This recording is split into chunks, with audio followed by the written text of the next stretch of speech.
नागपुर में कुख्यात German Japan gang के गुर्गे कल्लू खान और उसके अपराधी साथियों ने अंबाझरी थाने की महिला पुलिसकर्मी के घर सेंध लगाकर लाखों के गहने पर हाथ साफ कर दिया। इस मामले में क्राइम ब्रांच की यूनिट 2 ने कल्लू खान और उसके साथी अरविंद उर्फ बंटी कलंबे को गिरफ्तार किया है।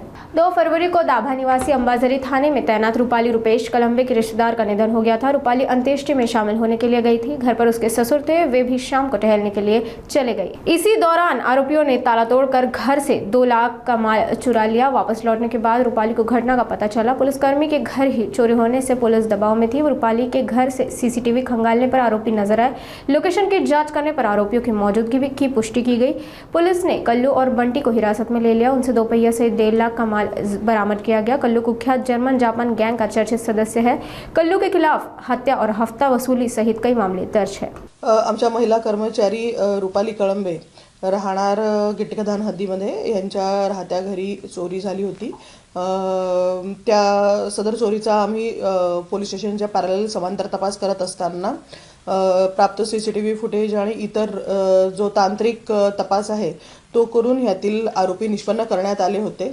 आरोपींची नावे कल्लू खान उर्फ जर्मन खान राहणार उप्पलवाडी, अरविंद उर्फ बंटी अशोक घनसुरे राहणार कुशीनगर पोलीस ठाणे जरीपटका हद्द आणि तिसरा आरोपी आहे यांचा सहकारी भारत भारद्वाज। ह्यापैकी कल्लू खान आणि अरविंद उर्फ बंटी घनसुरे यांना ताब्यात घेऊन त्यांच्याकडनं गुन्ह्यात चोरी केलेला माल रिकवर करून पोलीस स्टेशनच्या ताब्यात देण्यात आलेला आहे। पुढील कारवाई कामी यातील फरार आरोपी भारत भारद्वाज याचा अजूनही आम्ही शोध घेतो आहे।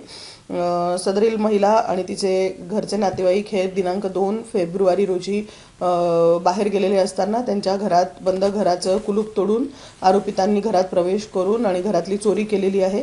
चोरी गेलेल्या मालापैकी सोन्याची अंगठी, सोन्याचं मंगळसूत्र आणि इतर जे इमिटेशन ज्वेलरी होती, टायटन कंपनीचं घड्याळ होतं, हे आरोपींच्याकडनं रिकवर करण्यात आलेलं आहे।